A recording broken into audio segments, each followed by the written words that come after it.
1, 2, 3. Teman-teman, selesai untuk kelas 10 IPS 2 ya. Kita hapus satu nama 10 IPS 2, delete. Nah, sekarang kita buka sheet 10 IPS 2. Oke, nah sekarang nama Danang ikut hilang teman-teman, menyesuaikan data yang ada pada database kita. Bismillah. Nah teman-teman semua, izinkan kami berbagi satu tips hebat di Microsoft Excel. Nah, beberapa hari yang lalu ada yang bertanya kepada kami, Sir, bisa nggak data ini kita bagi ke dalam beberapa sheet berdasarkan kelas masing-masing tanpa copy satu persatu atau menyalinnya satu persatu? Ya, kami jawab, insya Allah pasti bisa. Apa sih yang nggak bisa dilakukan oleh Microsoft Excel gitu kan? Kemudian kawan tersebut bertanya lagi, bisa nggak datanya tersinkronisasikan dengan database-nya? Artinya ketika kita merubah data pada database, data yang ada pada sheet-sheet yang lain juga ikut berubah otomatis seperti itu, menyesuaikan data yang ada pada database-nya. Insya Allah bisa kita buatkan ya teman-teman. Karena apa yang kita pikirkan terlebih dahulu sudah dipikirkan oleh pembuat Microsoft Excel-nya. Thank you so much Microsoft Excel. Oke, langsung saja kita masuk pada tutorialnya teman-teman. Ini adalah database kumpulan kelas kita mulai dari kelas 10 sampai kelas 12 yang terdiri dari 6 kelas, akan kita bagi ke dalam beberapa sheet berdasarkan kelas masing-masing. Langkahnya sederhana teman-teman, kita pilih tab data ya, karena ini berhubungan dengan data ya. Kemudian kita pilih from table. Dari table jangan lupa dicentang bagian my table has headers, karena memang tabel kita itu mempunyai header ataupun judul seperti itu. Klik OK. Kita tunggu proses loadingnya. Sebenarnya di sini teman-teman kita memanfaatkan Power Query ya untuk memisahkan datanya. Sabar, tergantung kecepatan PC dan laptop kita masing-masing. Nah, maka akan muncul seperti ini teman-teman tampilan awalnya. Nah, ini adalah tampilan data kita tadi yang sudah diekspor ke Power Query. Nah, disinilah kita bermainnya teman-teman semua. Setelah muncul seperti ini, kita akan duplikat data ini sebanyak 6 kelas ya, karena kelas kita ini terdiri dari 6 kelas. Kita duplikat berarti 5 kali lagi ya. Ya, kita kopikan dulu, kemudian kita duplikat lagi ya teman-teman. 1, 2, 3, 4, 5, satu lagi. Nah, kemudian kita beri nama sheetnya masing-masing ya teman-teman. Tabel 1 kita rename namanya, misalnya di sini kelas 10 IPA 1. Selesai. Ya, kita rename semuanya ya teman-teman ya, berdasarkan kelas yang ada.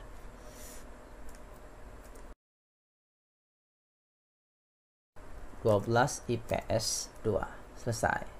Nah, berikutnya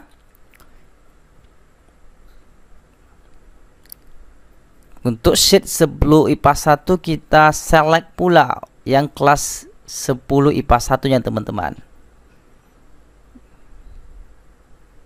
Pilih 10 IPA. Oke, ternyata namanya cuma 10 IPA. Selesai.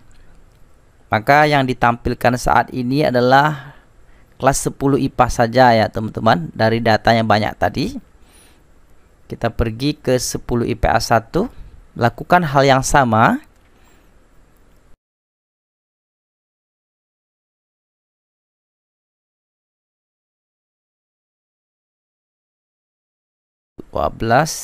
IPA 1 sorry ya, ternyata namanya 12 IPA 1. Tidak apa-apa teman-teman ya, sebenarnya ini 12 IPA 1 namanya, salah nama. Kita ganti lagi namanya teman-teman, ini 12 IPA 1 ya, supaya nggak keliru aja teman-teman. Ini hanya soal penamaan aja. Kemudian terakhir kita seleksi yang 12. Sorry, kita nggak ada kelas IPS-nya di sini teman-teman. Untuk kelas 12-nya cuma ada kelas IPA 12 IPA 2. Kemudian kita seleksi lagi di sini hanya kelas 12 IPA 2. Oke. Baik, langkah berikutnya sekarang data kita sudah terfilter semuanya berdasarkan kelas masing-masing. Saatnya kita masuk pada langkah yang terakhir, kita tinggal close and load. Kita load data kita loading. Pilih saja close and load to, teman-teman. Bedanya sama saja sih sebenarnya, tapi bedanya kalau close and load to ada pilihan yang lain. Kita ingin menloadnya ke dalam bentuk format apa, seperti itu. Kita akan ditanya. Oke, select how you want to view this data in your workbook. Ya, apakah dalam bentuk pivot table, pivot chart. Nah, di sini kita pilih dalam bentuk new worksheet saja ya teman-teman, karena kita akan masukkan ke worksheet baru saja. Kita klik OK. 1, 2, 3. Perhatikan perubahannya. Perhatikan di bagian bawah sini akan nambah sheet berdasarkan kelas yang sudah kita bagi tadi. 1, 2, 3. Ini proses perubahannya teman-teman, proses loadingnya. Tunggu sebentar. Nah teman-teman, selesai. Saat ini data kita sudah terbagi ke dalam beberapa sheet ya, sesuai dengan kelasnya masing-masing. Oke. Kelas 10 IPA 1, 11 IPS 1. Nah, sementara ini adalah database, data awal kita tadi. Geser saja di awal biar enak ya, supaya mudah. Oke.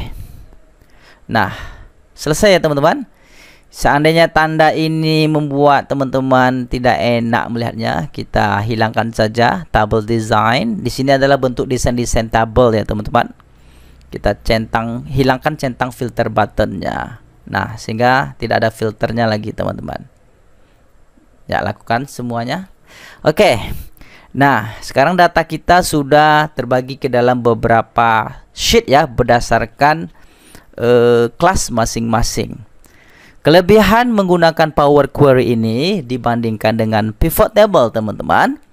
Di Power Query ini ketika kita merubah data, menambah ataupun mengurang data yang ada pada database, maka dia akan ikut tersinkron dengan data-data yang ada pada sheet ini. Oke, kita contohkan di sini misalkan kita akan hapus ya, misalkan di sini kita akan buang satu nama untuk kelas 10 IPS 2 ya. Kita hapus satu nama 10 IPS 2, delete.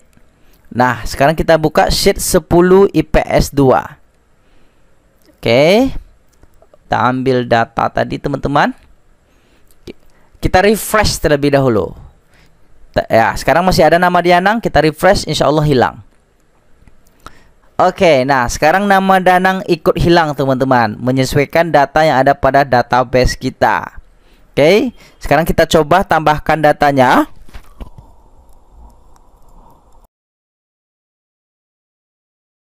Nah, sekarang kita perhatikan di sheet kelas 10 IPA.